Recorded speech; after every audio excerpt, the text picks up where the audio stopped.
Hey, welcome back. Now, 2 weeks ago, I released a feature video discussing the best performing base metal of the year, which is tin, and the unexpected demand that we're seeing for tin right now, the reasons behind it.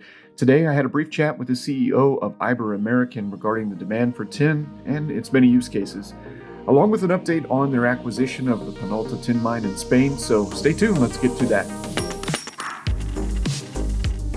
Hey everybody, welcome back to Florida Stacker. I've got Campbell, Becker, CEO of IBER American, here with me today. And we're going to talk about the latest that's going on with tin, some of the advantages of tin when it comes to investing. I personally didn't really think much about tin, was more looking at like lithium and copper. So we'll learn some of the unique advantages about tin. We'll also discuss the latest with the Penouta mine in Spain and some just general questions about IBER American. So welcome, Campbell. Thanks for joining me today. How you doing? Great, thank you. Thanks for having me on. Yeah, appreciate you joining me. So I did a feature on your company a couple of weeks ago talking about the Penouta mine and the acquisition that was pending. But first, what can you tell me about tin and why tin is a hot commodity right now? For a lot of reasons. I mean, anyone that believes in electrification, you can't have electrification without tin. I mean, tin is the glue that binds all electronics, all components. About 10 years ago, maybe a bit longer, lead solder was banned and it was replaced with tin. So as the adoption of anything from EVs to solar paneling keeps increasing and increasing, demand for tin goes up and up and up. And especially with semiconductors as well, with circuit boards, you can't avoid it. It's a necessary evil in terms of anything to do with electrification. There you go. So it's similar to like oil. It's used in so many different applications. Um, Another thing I want to learn about is I know about the semiconductor aspect, motherboards. Obviously, there is a concern about chips and chip production from a global supply chain standpoint. But are there any other applications for tin outside of traditional, solder and applications for electronics? Yeah, well, I think solar paneling is a big thing. As we're going away from petrol and we're trying to find other solutions, greener solutions. Solar paneling is a massive piece for the tin industry as well, as it keeps the panels together, the glue that keeps the panels together. But tin is in everything. I mean, it's one of those things. It's this forgotten metal that only until recently people started thinking to themselves, "Oh my God, that's there's not a lot of ways to play tin," and we didn't realize how important it was in this whole electrification stance. Okay, so speaking about that, I also learned during my research about tin that it doesn't necessarily come out of the ground in the most stable parts of the world. We're talking about the Congo and maybe Southeast Asia, where there could be some supply chain concerns. We've seen what's happened in the Red Sea and down there near Indonesia with pirates again during the last few years. So talk to us about some of the advantages of Spain and what that means for investors. Well, the gods do have a sense of humor, to your point. I mean, put great resources in the most geopolitically adverse situations possible. So whenever we see a resource that's in a first world nation, I mean, obviously that gives everyone a chance to, exhale. And on top of it all, a lot of OEMs and tech companies, they can't actually use conflict metals. It's part of their mandate not to use conflict metals. So for us, we think we're sitting in a pretty good position of support Spain, and having our end users basically surrounding us, from battery manufacturing companies to OEMs in Spain and Portugal, where they've set up gigafactories. So we like where we're at, and there's a big long resource. There's an 80-year resource there that we think we'll be around for quite a long time producing tin from Spain. Oh, that's great news. My next question is, we've seen some geopolitical driving factors with other commodities or just supply chains in general. I've heard that China may be hoarding tin. Is it something that you see potentially the European Union also doing with the mining going on in Spain or the United States?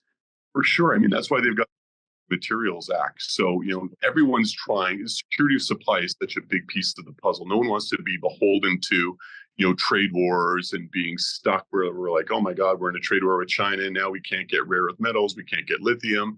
And then prices escalate. So having that security of supply in first world nations means a ton. Yeah, absolutely. And tin is, last I checked, the best performing base metal so far year to date, doing very well. Speaking of tin again and doing very well, what's the latest with the acquisition of the Penouta mine in Spain? Yeah, so we're looking to close that acquisition at the end of this month. We've done all the heavy lifting here, and we've been able to purchase this distressed asset at such an incredible price.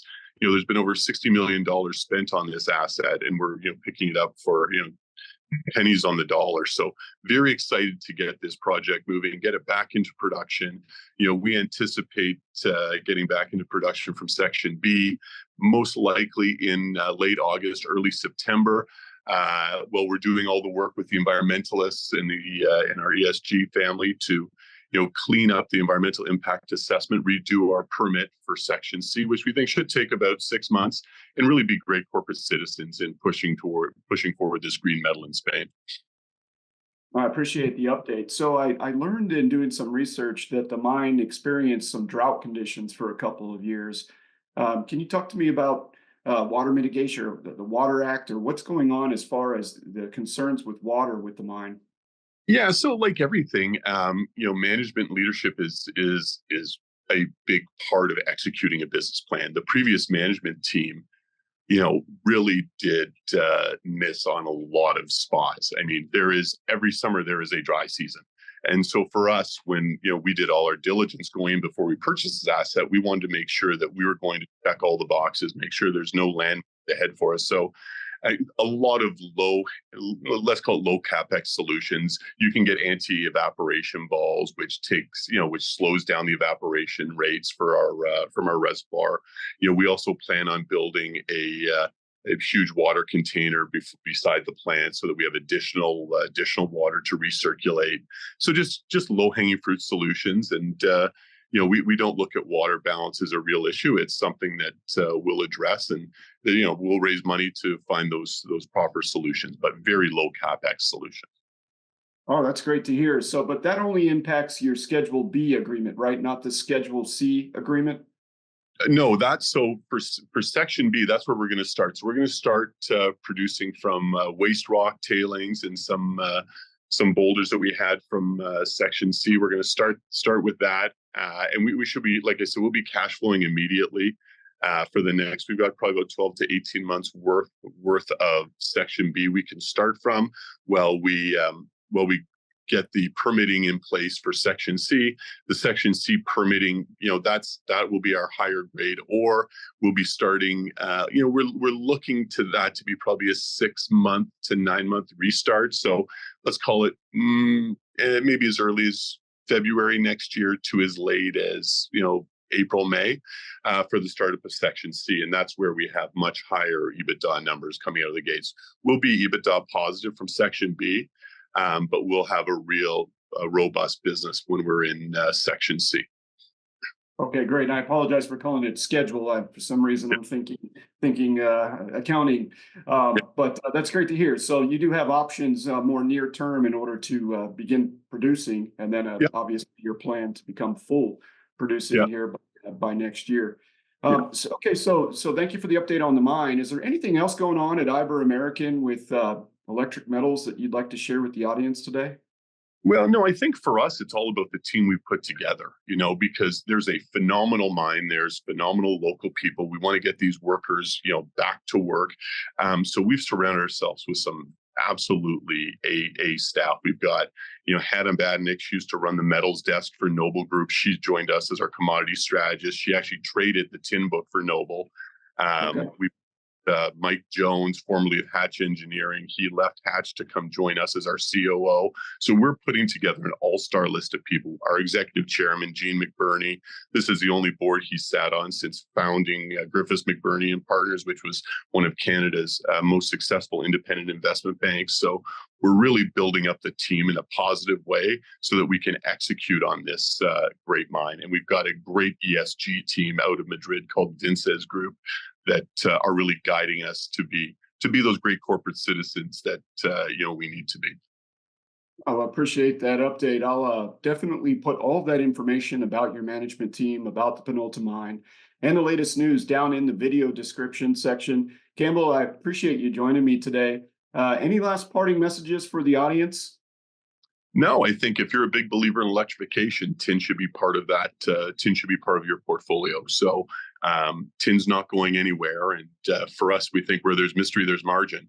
And nobody's heard this. Not a lot of people have heard about tin yet. So you're certainly some of the first people to look at it from an investment point of view. Yeah, that applies to me as well. And I've been investing for about 20 something years now. So thank you again, Campbell. Really appreciate it. Once again, information about IBER American will be down in the video description section. Please feel free to leave a comment and I'll answer as best as I can, or I'll reach out to IBER American and see if I can get an answer for you. Thanks again, everybody, and have a nice day. Thank you for watching our video. I hope you subscribe to our YouTube channel.